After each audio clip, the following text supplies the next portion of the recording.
Olá, seja bem-vindo ao programa do Núcleo de Comunhão Pastoral. Uma alegria poder estar com você novamente.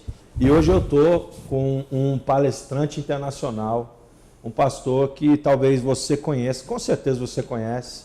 Ele é fundador do Ministério Cristo para as Nações, mas eu já vou apresentar ele para você, não sai daí.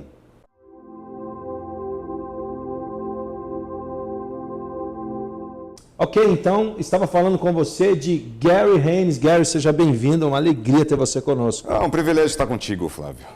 Que bom que você veio e a gente vai bater um papo bem grande, assim, bacana. Até cansar todo mundo, Até cansar todo mundo. E eu acho o seguinte, eu acho que a gente vai, não só hoje, mas como semana que vem, talvez o papo continue aí.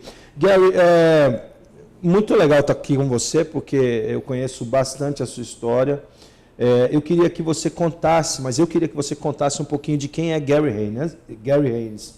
Antes disso, eu só queria dizer que Gary Haynes é fundador do Ministério Cristo para as Nações, também da editora Atos, né, que você vai falar, que tiveram livros excelentes, best-sellers que foram trazidos para o Brasil. E Gary Haynes é um americano que chegou aqui aos 13 anos de idade. 13 anos. Aí eu quero que você continue.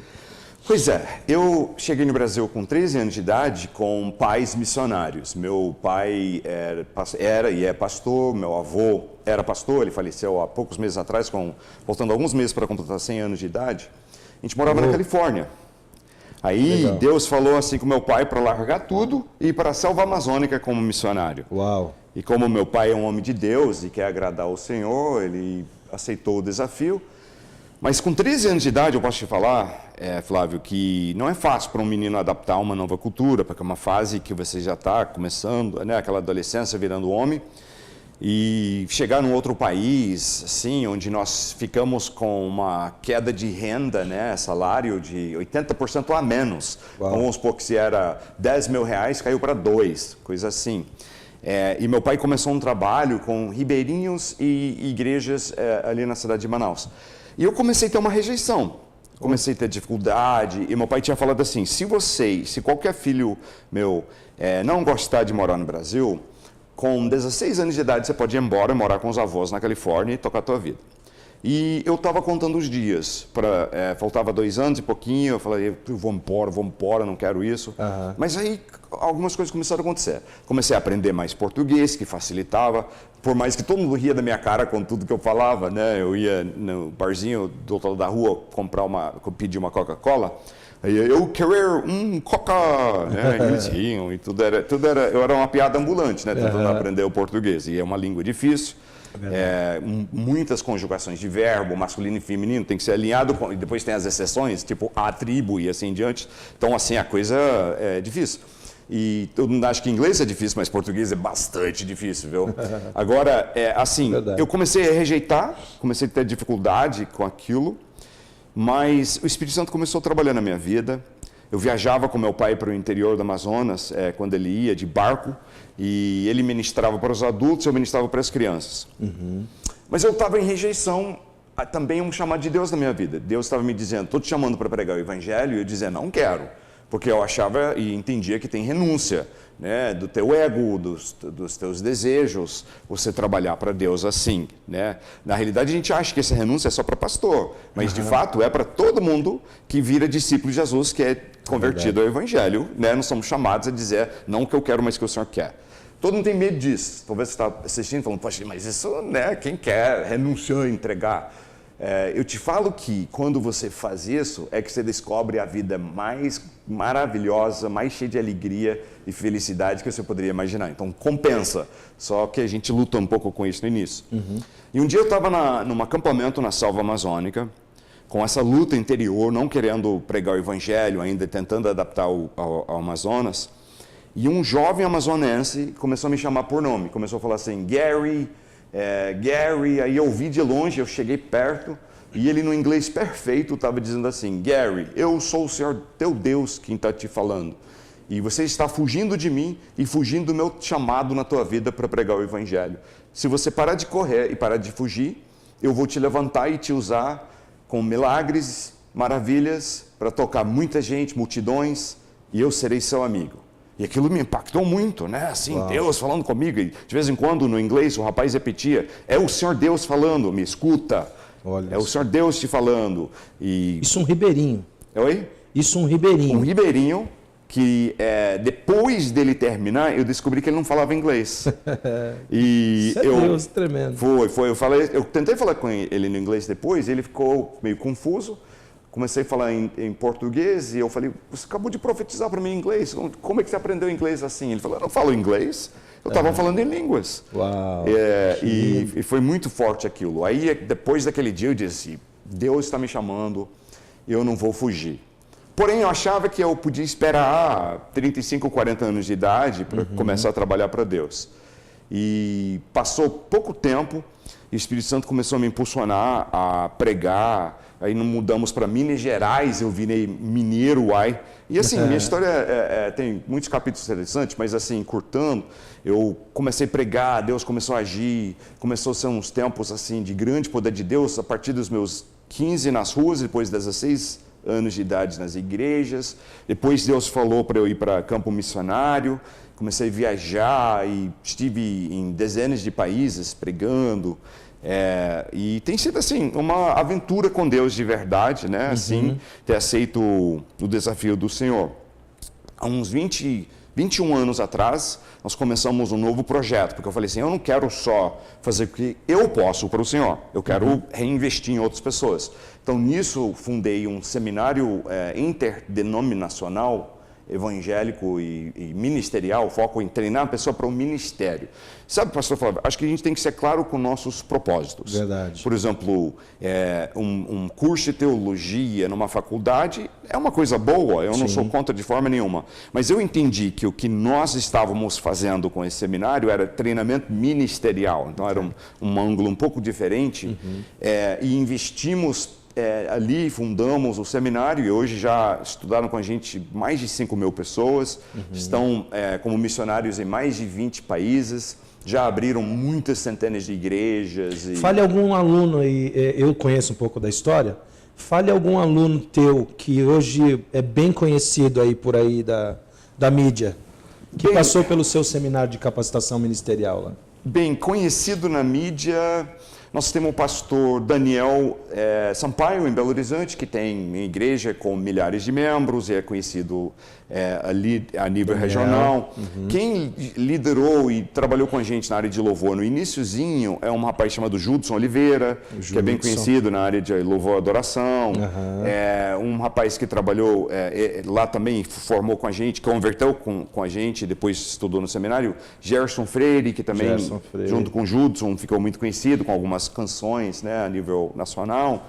E assim, tem muitos que têm ministérios muito frutíferos. Né? Eu, às vezes, prego para algum aqui e ali quando eu posso e fico, às vezes, impressionado. Preguei na igreja de um rapaz que, vou ser bem sincero, eu achei que ele não era um bom aluno, porque assim, ele estava correndo muito e tal, e não estava tirando boas notas.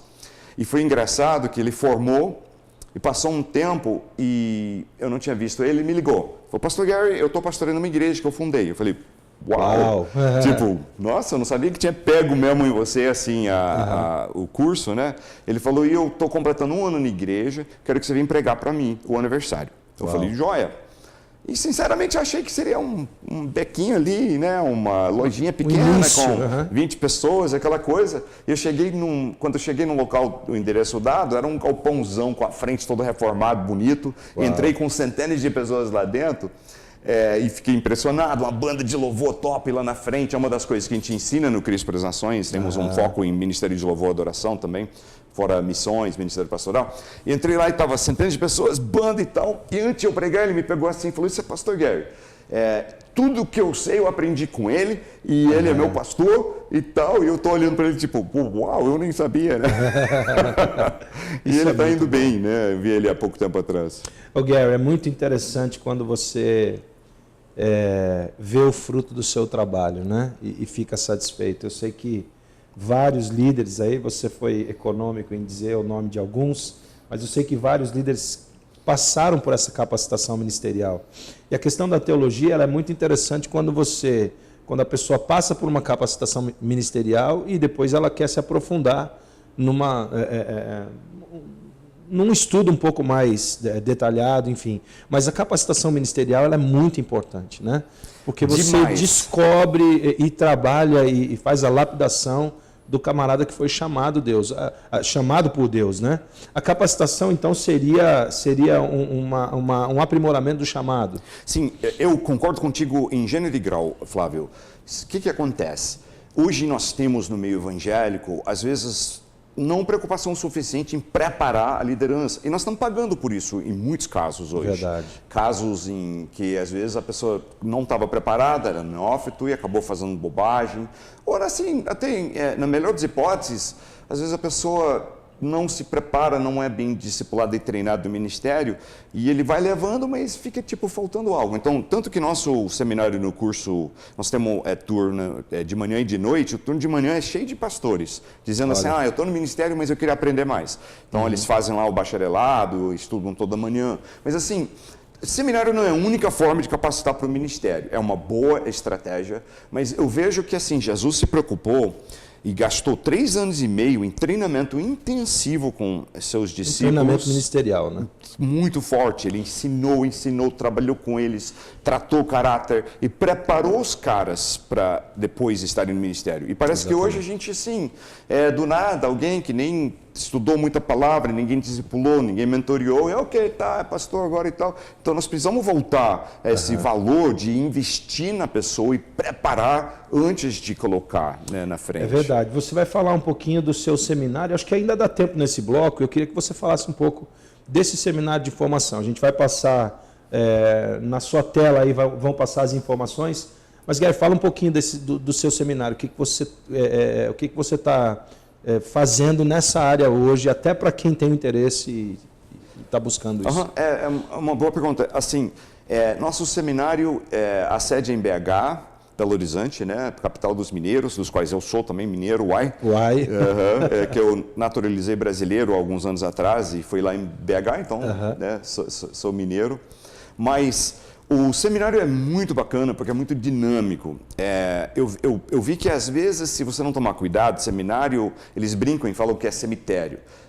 E às vezes a pessoa fica tão preocupada apenas com a parte intelectual e acadêmico, e que se ele esquece o lado prático, o treinamento prático, o lado espiritual, o lado da vida dele com Deus, acaba sendo algo ruim na vida de alguns. Então nós preocupamos com isso. Então a pessoa começa com louvor, adoração, alguns minutos, tempo de oração, depois vai para a aula, ele é envolvido em ministério desde o início. Agora, uma notícia empolgante é que nós vamos agora abrir também em Curitiba. Estamos em Belo Horizonte já bem estabelecido, agora vamos abrir em Curitiba e estamos abrindo um sistema, já temos um sistema de EAD, onde a pessoa pode estudar da casa dela, e agora estamos criando para o ano que vem um sistema para escolas associadas. Então uma igreja diz, eu quero um núcleo na minha igreja, então a gente traz assim, a estrutura toda e ajudamos eles a terem, né, uma escola associada na igreja. Então estamos expandindo com a graça de Deus nesse próximo ano para muitos outros lugares na nação. Ok, nós vamos para um pequeno intervalo, daqui a pouquinho eu volto com um pouco mais de Gary Haynes, pregador, missionário, enfim, tem várias histórias aí, não sai daí, daqui a pouquinho a gente volta.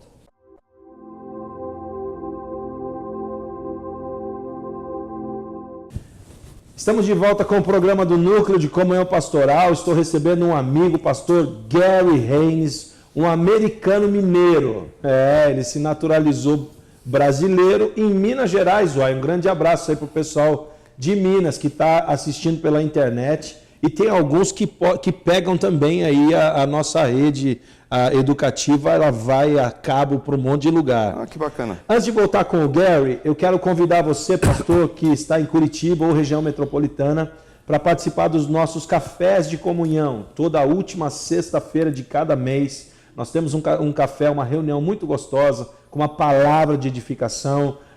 Em um dos últimos, o pastor Gary trouxe uma palavra poderosa para nós. E, querido, é muito importante que você participe conosco. Será muito bem-vindo. Está aparecendo aí na sua tela o nosso endereço, o endereço do site. Participe conosco, não deixe de vir. Eu quero mandar um abraço também para o pessoal da Faculdade São Brás, que é o pessoal que nos recebe muito bem aqui nos estúdios. Um grande abraço aí para a Luciane, para o Ricardo, para todo o pessoal da técnica, o Rafa. Grande abraço para vocês, obrigado pela recepção. Gary, voltando aqui contigo, a gente estava falando de capacitação ministerial, tudo isso é muito importante, você está trazendo esse projeto aqui para Curitiba e a gente é muito feliz porque Curitiba ela tem sido agraciada com uma série de projetos interessantes na capacitação de líderes.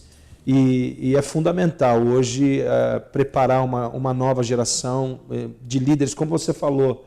Às vezes os equívocos teológicos são o que mais atrapalham o crescimento da igreja. Mas eu queria agora entrar numa conversa, antes de entrar em missões, que eu sei que é a sua praia, você é um missionário desde criança, eu queria que você falasse um pouquinho como está a editora Atos, queria que você falasse um pouquinho do que aconteceu, porque foi uma revolução. Eu conheci Gary Haynes através da editora Atos. E aí eu queria que você falasse como está a editora hoje, o que vocês estão fazendo. Fale de alguns livros aí que foram excelentes assim, para a nação brasileira, que você trouxe. Você foi o tradutor de alguns livros, não? Não.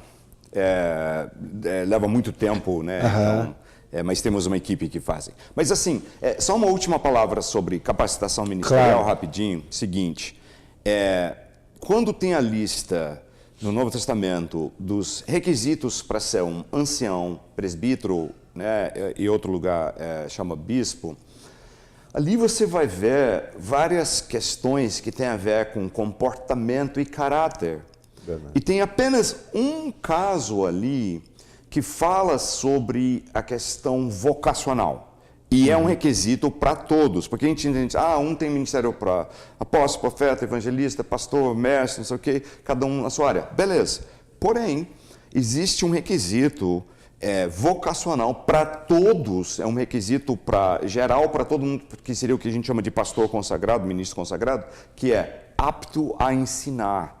E para ser apto a ensinar requer investimento. Então, para ensinar, você tem que estudar bastante, conhecer profundamente a palavra e aprender a ensinar também de uma forma que não adianta ensinar de uma forma chata, entediante, que não consegue transmitir o que você quer para os alunos. Tanto que eles falam que assim, se um aluno é reprovado numa sala de aula, é culpa do aluno. Se todos são, é culpa do professor. É verdade. Então, a gente tem que ser apto a ensinar de uma forma que impacta e traz as pessoas. E mais um último ponto rapidinho. Você vai ver no Novo Testamento que quando reunia a igreja, como igreja, você sempre vai ver que o que era feito era ensino da palavra. E pregação, quando usa a palavra pregação, era para eventos, para multidões fora, para as massas. Então, a questão é que nós temos que ensinar e temos que estudar e preparar para ensinar. Então, é muito importante essa preparação ministerial, um dos motivos que a gente tem investido tanto nisso e estamos nessa expansão.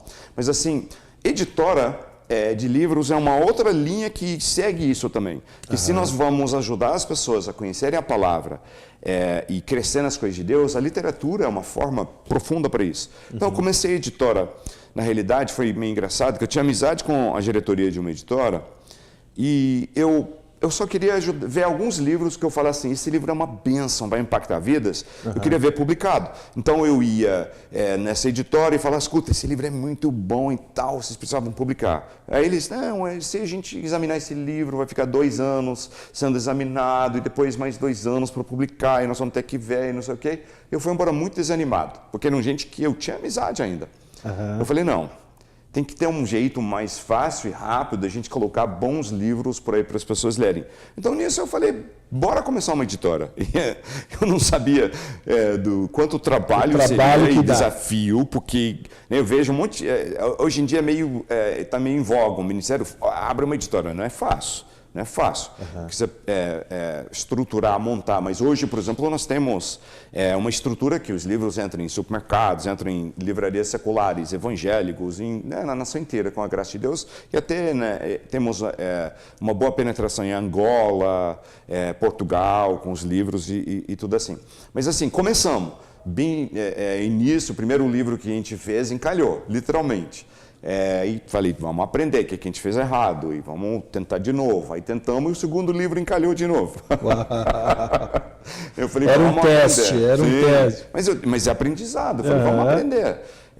E começamos, aí sim, começou a melhorar, conseguimos começar a ter boa saída. E com a graça de Deus, assim, a editora hoje já ganhou muitas e muitas vezes nos seus livros o principal prêmio da nação, o prêmio Arete, para melhor livro do ano em alguma categoria.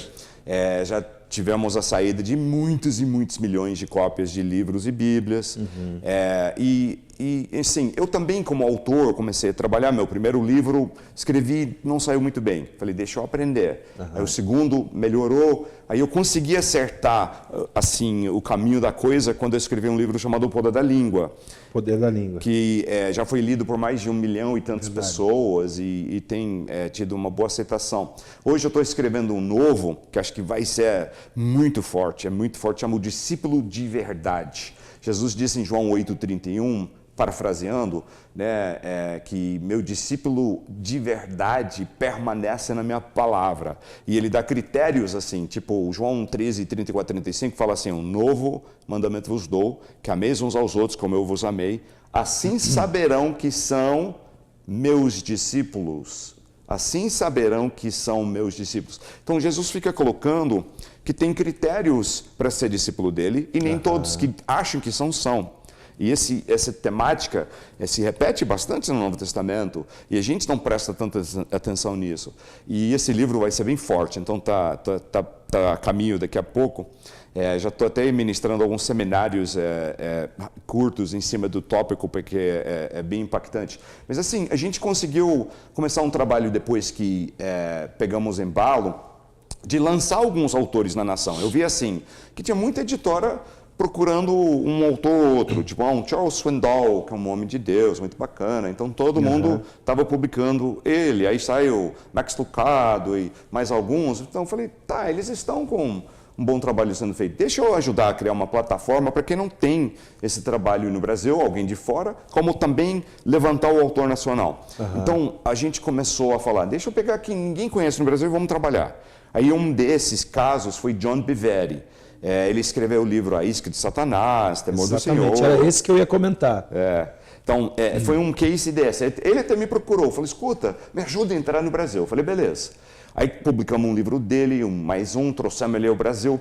Eu levei ele num congresso lá em Manaus, do bispo Robson Odovalho, que Robson é um grande amigo meu, e ele sempre me falou, eu pregava sempre para ele alguns eventos. Ele falou, se você tiver alguém internacional, um pastor, grande homem de Deus, se você quiser trazer, me fala que eu ponho no meu congresso anual. E o John não era conhecido naquela época? Desconhecido.